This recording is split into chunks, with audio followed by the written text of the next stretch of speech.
sabi But na, you have never met this person. I've met her po. So, I met her. In kasi fact, kanina po, Mr. Roque, when I asked you, sabi niyo po, hindi niyo kilala. hindi po, yung lalaki po.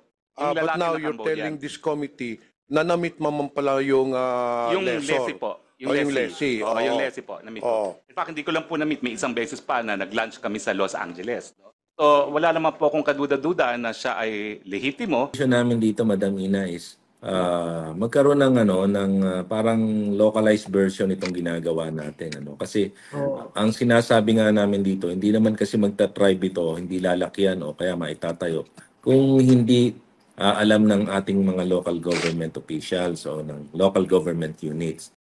Kumusta po mga ka-viral? Welcome back ulit sa aking YouTube channel. Panibagong update ngayon sa ginagawang pag-iimbestiga ng Senado at ng House of Representatives kaugnay sa mga konektado sa iligal na operasyon ng POGO sa bansa. Ginisa nga sa pagdinig sa House of Representatives si former presidential spokesperson Harry Roque kahapon kaugnay pa rin sa pagturo sa kanya ng PAOK o Presidential Anti-Organized Crime Commission tungkol sa dalawang big boss ng POGO sa Bamban na nahuli sa di umano'y bahay nito sa Toba, Benguet. Ayon kay Undersecretary Gilbert Cruz ay nakapangalan kay Harry Roque ang nasabing bahay na kanilang ni-raid. Subalit tudo-tanggi pa rin dito si Roque. Dahil pagmamay-ari di umano ito ng isang korporasyon ang nasabing bahay na may pangalan na Biancham Corporation. Ngunit inamin nito na interesado siya sa bahay na ito at nandun siya nakatira nung umalis siya sa gobyerno. Nakalist di umano ito sa isang Chinese na babae na may pangalan na Huan Yun. At ang lalaking nahuli na itinuturing na most wanted fugitive ng China ay partner di umano ni Huan Yun. Natimbrihan kasi ng PAOK na nandun nagtatago itong dalawang wanted na mga big boss ng POGO sa Bamban. Isang malaking katanungan ngayon kung bakit sa dinami-dami ng bahay at lugar sa bansa ay bakit nandun pa mismo sa bahay ni Harry Roque sila nakatira. Paliwanag ni Roque ay hindi di umano niya kilala ang mga nakatira doon sa kanyang bahay subalit inamin nitong minsan na silang nagkikita at kumain sa labas. Aniya, mayroon siyang caretaker na nangangalaga sa kanyang tahanan doon. Isa pa sa iniimbestigahan ay ang koneksyon ni Harry Roque kay Cassandra Leong na siyang big boss din ng POGO. Ayon kasi sa ebidensya na nilabas ng PAGCOR ay kasama ni Roque sa paglalakad ng lisensya at bayarin ng POGO noong nagsisimula pa lamang ito sa bansa noong 2021. Subalit muling dininay ni Roque na legal officer siya ng POGO at hindi totoo ang aligasyon sa kanya ng PAGCOR sa inilabas nilang organizational chart kung saan nandoon ang kanyang pangalan. Matatandaang noong nakaraang administrasyon ay kung saan si Roque ay presidential spokesperson ay nabuksan at nag-operate ang POGO sa bansa. Kaya hindi maitatanggi na suportado nila ang POGO. Subalit ngayong taon lamang ay nabuking ang mga iligal na gawain sa loob kung saan lantaran ang gawaing paglabag sa karapatang pantao, scamming, prostitusyon, at pamamaltrato sa mga trabahanting Chinese sa loob ng POGO at naging pugad pa ito ng mga Chinese na wanted sa China. Nadiskubre din na may mga opisyal ng ating gobyerno ang tumatanggap ng malaking suhol mula sa mga big boss ng POGO upang hindi mabuking ang mga katiwalian sa loob ng POGO operation. Yung dalawang wait sir, I'll just get my records.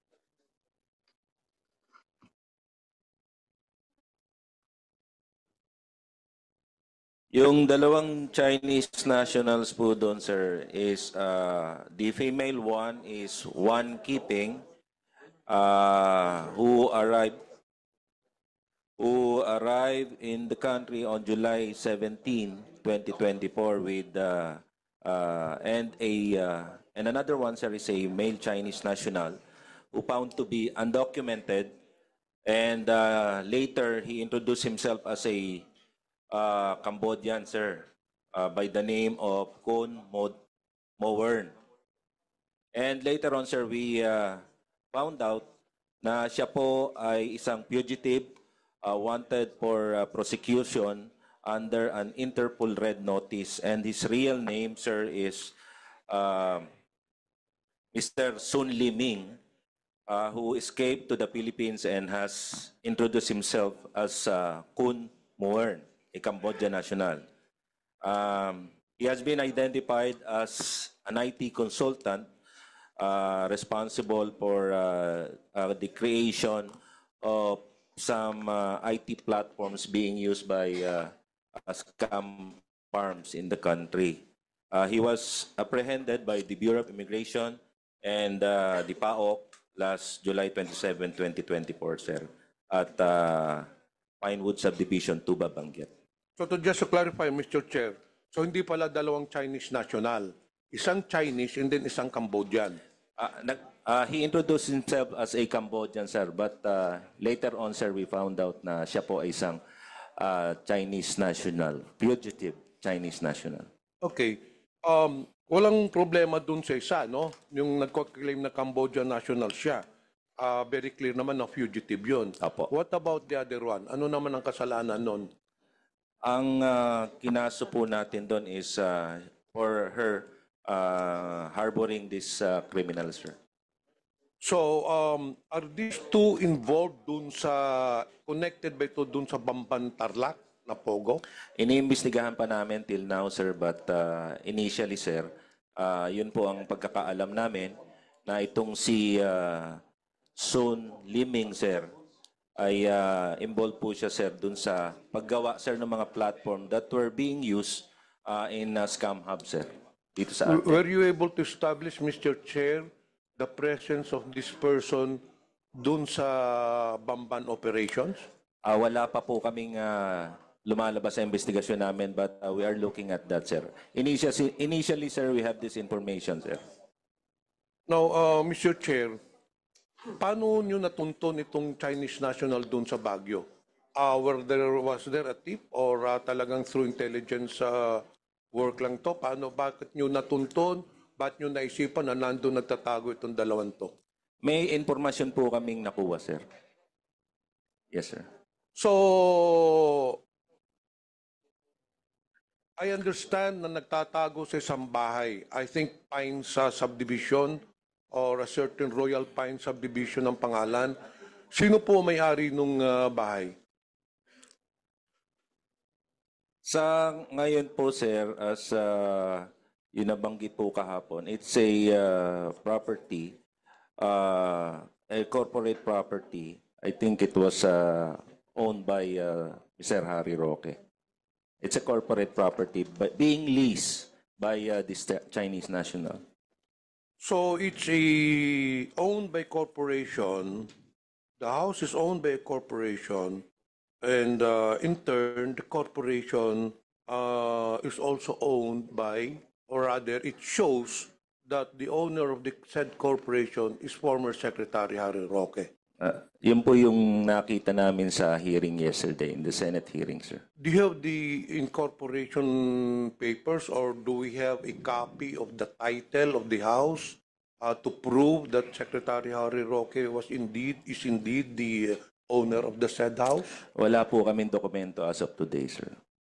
So more or less, we are assuming that Yes, it's sir. owned. Yes, sir. Paano po lumabas yung pangalan ni former Secretary Harry Roque when we do not have any evidences linking Secretary Harry Roque to the said house? As to the information kung bakit lumabas po yung pangalan ni Mr. Harry Roque is hindi po sa amin, sir, nanggaling.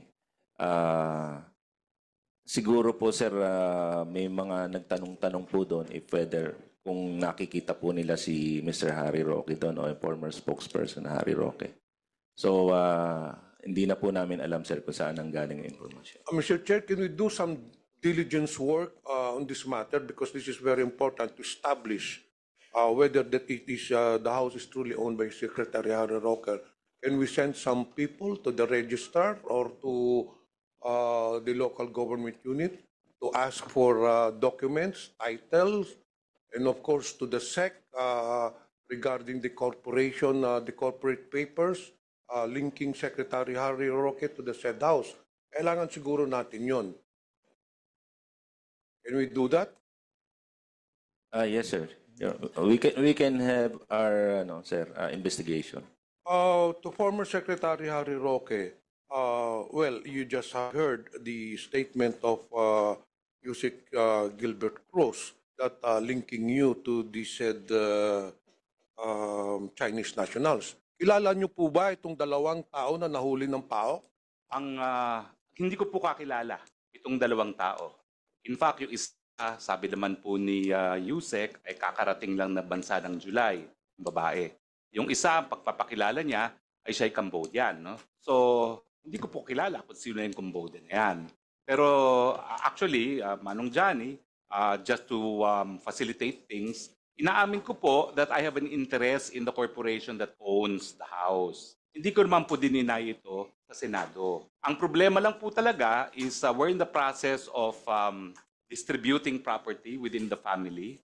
And right now, hindi po sa akin talaga yung property. But nagkasundo po kami na talagang I want to retain this property. So ngayon po, ang nag-aari ng property ay, sandali po, kunin ko lang yung pangalan ha. At So, former Secretary Roque, you admit that you have an interest in this house I by have an virtue interest of po. the corporation owning this house. yes po, ang may registered owner po nito is Page 2, Lot 37, Pinewood Holdings Incorporated.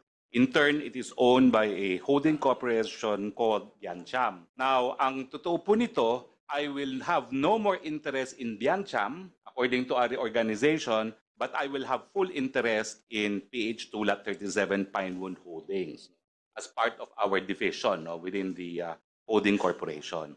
Pero ang punto po is, meron po kami contract of lease na ang pumirma po ay isang babae. Ang pangalan po niya ay Yoon Wan. At ito po ay dated January 15, 2024. At least na notaryado, pinresenta po niya ang kanyang passport at require din po siya na magpresenta ng Alien Certificate of Registration para patunay na legal po siya sa Pilipinas. And I would like to submit a copy of this contract of lease to this body. And likewise, I don't think you have a copy of my contract of lease yet, so I will also provide this with to the PAOK. No? So para lang pong malinaw na dahil siya po ay nakalis, hindi po ako nakaposisyon dito. Sino Pero, po, Mr. Roque, ang pumirma dun sa lease, contract of lease? ang pumirma po ay ang aking may bahay na si Myla Rocket. So you are aware of this contract of lease? I'm aware of this contract of lease with this woman po. No? At ako nga po ang nagsabi na, But you have never met this person? I've met her po. So, I met her. In kasi fact, kanina po, Mr. Roque, when I asked you, sabi niyo po, hindi niyo kilala. hindi po, yung lalaki po. Yung but lalaki now na you're Cambodian. telling this committee na namit mamang pala yung Yung lessor. Leslie po. Yung Leslie. Oo, Oo. yung Leslie po. Na-meet Oo. ko. In fact, hindi ko lang po na-meet. May isang beses pa na nag-lunch kami sa Los Angeles. No? So, wala naman po akong kaduda-duda na siya ay lehitimo. Siya ay extensively traveled at meron naman siyang ACR. Sa katunayan, she wants to be in complete compliance with the law. Kaya po ngayon, nung napaso ang kanyang ACR, umalis siya ng bansa at ang sabi niya sa akin, she's in the process of renewing her ACR. Pero ang tingin ko naging problema po rito ay itong babaeng ito na may Alien Certificate of Registration at merong passport, ang nakalagay po sa kanya single. So ngayon po, nagtataka ako kung ano talaga ang relasyon nila doon sa lalaki na nahanap sa aking bahay. No? At nung nahanap nga po yung lalaki sa aking bahay, ito nga pong si Ana, no? Ang tawag ko sa kanya Ana kasi yun yung American name niya, hinanap ko at sabi ko, sino yan? Well, yun nga po, lumalabas na yung Cambodian pala ay isang partner niya, pero ang hindi ko naman alam, hindi sila kasal, ewan ko talaga kung talaga siya'y nananatili doon, pero meron po akong katiwala doon. Kasi po, natakot ako na kapag pinaupahan ko sa incheck, sa Chino, sorry po for the derogatory word.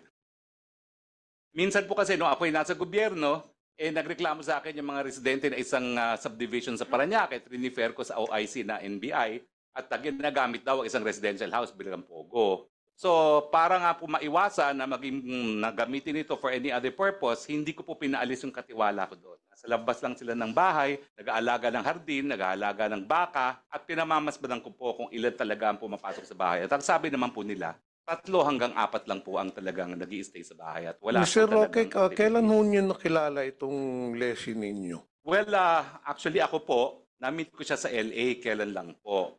Tapos na-meet ko rin siya nung simula Wait. po, no? Mr. Chair, na-meet mo yung Leslie, nasa LA ka. Hindi po. Nag-lunch kami sa LA. Okay. Nag-lunch po kami sa LA. When you met this person, this Leslie, meron ng existing contract of lease o wala pa? Meron na po. Kaya ako po siya kakilala. Kailan po nag-start yung contract of lease ninyo, Ang Mr. date Chair? po dito ay January 15, 2024 po itong hawak kong kontrako. So prior to the signing of the lease contract, you never knew this person? Yung lalaki po. Pero yung babae, Yung babae, kilala ko na rin. Matagal na mukhang kilala to. Kakilala ko na rin po yung babae. Pero ang contract of lease po niya is January 15, 2024. January 2024 yung contract of lease. So kailan na ho nyo nakilala itong taon to? Hindi naman po matagal. Kailan lang din po. Hindi ko lang po maalala talaga kung kailan. Pero kasi matagal na nilang gusto i-lease yung property. Ang balita Sino ko po doon ang sa... nagrekomenda sa inyo itong person na ito? Well, sila po talagang mapursige na gusto nilang umupa. Ako, nung una, ayaw ko talaga kasi gustong-gusto ko po yung bahay ko, no? At palagi po ako doon sa lugar na yun, no? Pero nagpupumilit at ang nangyari, ako naman po ay nandito na sa Manila. Sabi ko, sayang naman, nabubulok. Sige, paupahan na, no? So, ito po, isasubmit ko po yung aking contract of lease. Yes, please do. Pero Mr. Chair, Vice Chair, can we also have the copies of those, Secretary Roque, yung incorporators? You said a while ago that there is a corporation. Opo. Can you Royal kindly submit also to the committee? Hindi ko po dala, but I can of course submit it. No? All right, thank you so much. Hindi ko po dinideny. That is a house that I have an interest in. I have lived in the house. Now, ang bahay po na tinutukoy nyo sa Tuba Benguet ay rehistrado sa isang korporasyon. Tiniran ko po yan nung ako po ay umalis ng gobyerno, and I do have an interest in the corporation that owns it. Pero wala po sa akin ang possession ng bahay na yan. Dahil as of January of 2024, yan po ay pinaupahan ng korporasyon at ang umuupa po ay isang Wan Yun na isang Chinese national na siya po ay pumirma sa contract of lease ay require siya na magpakita ng alien certificate of registration at lumalabas po na siya ay holder ng isang 9G working visa. Meaning, she has a right to be in the Philippines. So ang rehistradong lessee po dyan, at yan ay rehistrado rin sa Homeowners Association ng Subdivision para sila ay makapasok, ay itong babae na isang Wan Yun. Kaya nga po, nung sinabi nila na sinalakay ang bahay ko at may mga wanted na mga pogo bosses doon, ako po'y talagang nag-conclude na meron talagang pilit na naninira sa akin. Gaya nung naunang release na ng PAGCOR na ako daw ay naglakad para sa lisensya ng isang illegal na pogo, meron po akong interest sa korporasyon na may-ari ng bahay na yan.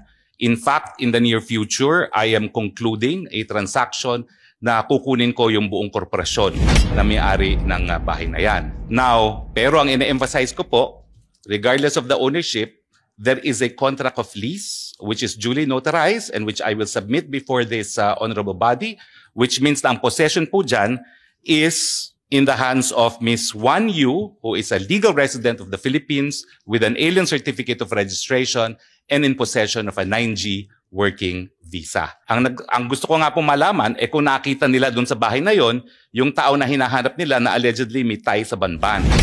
Dahil kung di naman po ako nagkakamali, again, as part of due diligence, yung isang lalaking nahuli dyan is the partner of the lessee, no? Hindi ko naman po tinatanggi na may interest talaga ako dyan sa korporasyon na yan, albeit not 100% as of yet, pero magiging 100% na po yan. Yun nga po, yung lalaki, ang alam ko, is the partner of Wan Yun, and alam nyo po, hanggang ngayon, meron akong katiwala doon. Kasi nga po, nais ko masigurado na yung lessee will only use the premises for residential purposes, no? Dahil nung ako po ay nasa gobyerno pa, may mga nagrereklamo sa mga villages gaya ng Multinational Village na ginagawang pogo at 70 people at the time ang nasa residential homes. So nagtalaga pa ako ng caretaker para masigurado na wala pong ganyan at ang caretaker's report naman ay talagang hanggang 3 tao lang ang nakatira ron. Ang question po is, yun nga po, kung yung lalaking nahuli ay siyang merong tie sa Banban at dahil ang alam ko po, nag-due diligence din naman kami kung sino yung lalaking yon, partner yon nung aking lessee. But, gentleman of leisure po yun eh. Ang sinasabi ng aking katiwala, hindi naman umaalis ng bahay, golf lang ng golf kasi may golf course po dyan. At nang tinanong namin minsan, ano ba ang trabaho niya? Sabi niya, he is a digital nomad, no?